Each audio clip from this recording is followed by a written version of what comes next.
among us hasn't ever reread a message 5 times over, or stared at the menu for too long, worried that they're going to order the wrong food?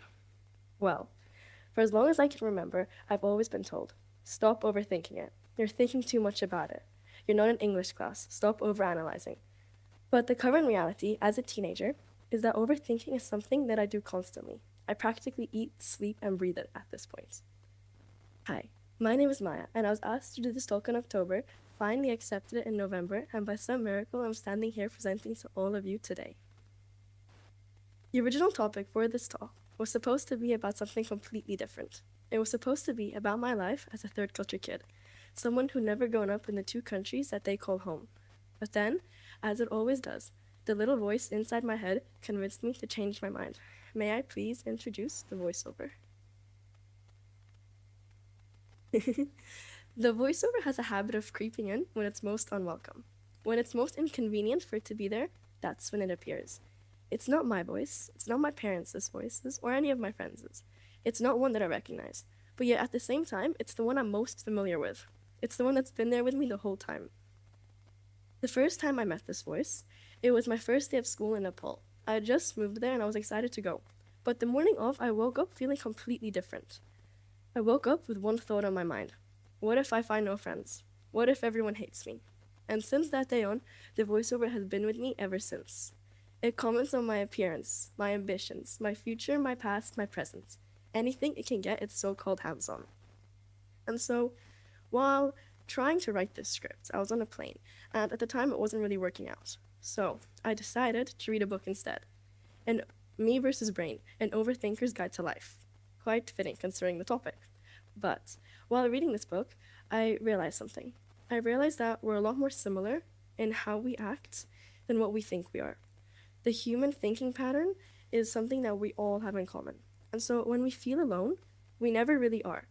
I guarantee you the person sitting right next to you, or right in front of you, or behind you, has had similar thoughts to what you have had. All of those what-if thoughts, they're completely normal. I'm sure everyone in here has come up with an amazing comeback for an argument they had months ago, and it didn't come in the moment, which was a bit annoying. But all of this is normal. It's something that we all do.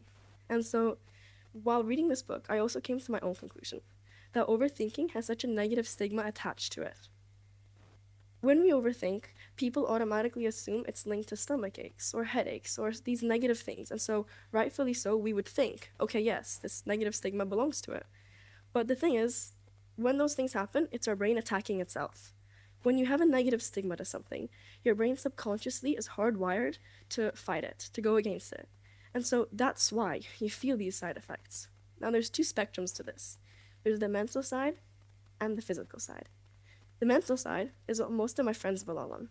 They have small crash outs and breakdowns, and I need to take a couple of minutes to take a break. I belong on the physical side. I get horrible stomach aches and I'm out for a couple of days. And so with this, we need to realize that that's not what's supposed to happen. Our brain isn't supposed to attack itself. It's supposed to try and push itself forward. And so to do that, we need to change our perspective of things. We're not supposed to look at it as something that's a sensitivity or a weakness. In fact, it's just us being more in key with our emotions. We're very good at depicting what we feel and why we feel it. It's not something where we're pessimistic. All of those what-if thoughts, they're not a bad thing. And they're just there to protect us from if that thing were to happen, then we would already be to some degree mentally prepared for it. And so then we wouldn't fall down as much. It would be easier to get back up. All of those, and so with this, if we change our perspectives and keep going, we would be able to realize that it doesn't have to be an enemy. If it's an enemy, we'll never be able to get back up. We'll always be tied to the floor. We'll be crawling and crawling when we should be able to get back up and stand up again. These self-destructive cycles, they don't get us anywhere. If you'd asked me a year ago what I would be doing with my weekend, I would have told you, oh, we should go out, but then I'd have cancelled last minute on you. I'd have been rushed to the hospital, ambulance, passing out, the whole deal. And then I realized that that's not what's supposed to happen. I shouldn't be dying every week. I should be able to go out and have fun with my friends. And that's when I changed how I thought. I tried rewriting things and trying to use my brain as an ally, trying to prove it wrong, trying to prove to it that everything that it's telling me that I shouldn't be able to do, I can do. Standing here on stage, for months it had been telling me, oh, you're going to embarrass yourself. You're going to look stupid. But here I am now. I'm trying something new, something that I was horrified of, something that I'd never done before. And over time, the more that I do this voice, it'll work with me. It'll try push me forward because it'll know what I'm capable of. It's going to work as my ally, not as my enemy. It's going to be there to help me fuel growth and not hinder myself to not being able to do anything.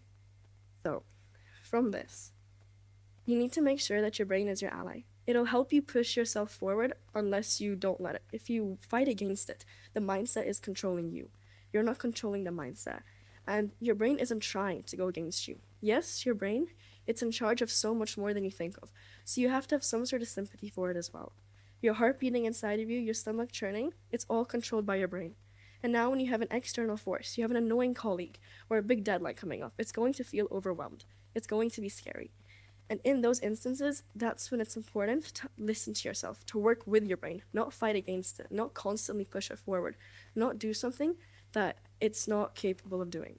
And obviously it's capable of everything, but you need to work there to get there. It doesn't just happen overnight. It's not something that you can change easily. So you need to make sure that your brain is your ally and that you're working with it. Thank you.